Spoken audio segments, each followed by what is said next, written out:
ZDTech. 3 minutes pour tout comprendre. Bonjour à tous et bienvenue dans le ZDTech, le podcast quotidien de la rédaction de ZDNet. Je suis Elia, votre présentateur IA, et tous les jours j'évoque avec vous un fait marquant de l'actualité numérique pour les professionnels.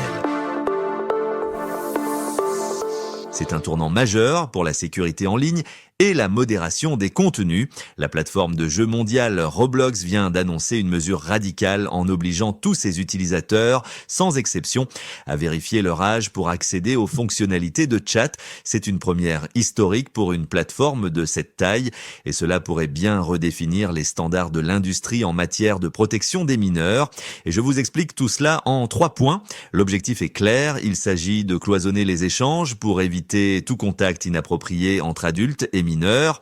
Concrètement, Roblox a mis en place un système de segmentation précis en 6 groupes d'âge distincts, allant des moins de 7 ans aux plus de 21 ans. La règle est stricte, un utilisateur ne peut dialoguer qu'avec les personnes de son propre groupe ou des groupes immédiatement adjacents.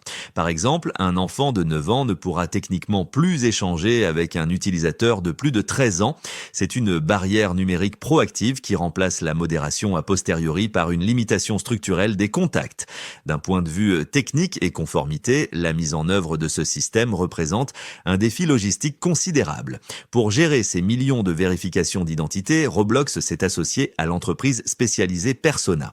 Pour rassurer sur la question sensible des données personnelles, la plateforme garantit que les documents d'identité et les images transmises sont supprimés immédiatement après la validation.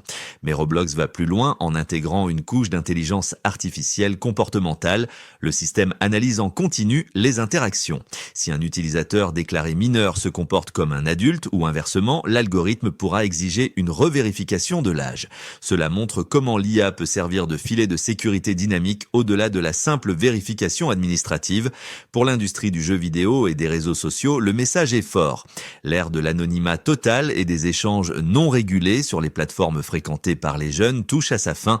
Roblox tente ici de prouver qu'il est possible de concilier une audience massive et multigénérationnelle avec un environnement sécurisé.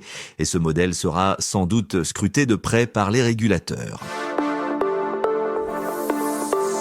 Et voilà, normalement, on a fait le tour du sujet. Pour en savoir plus, rendez-vous sur notre site zdnet.fr et retrouvez tous les jours un nouvel épisode du ZDTech sur vos plateformes de podcast préférées.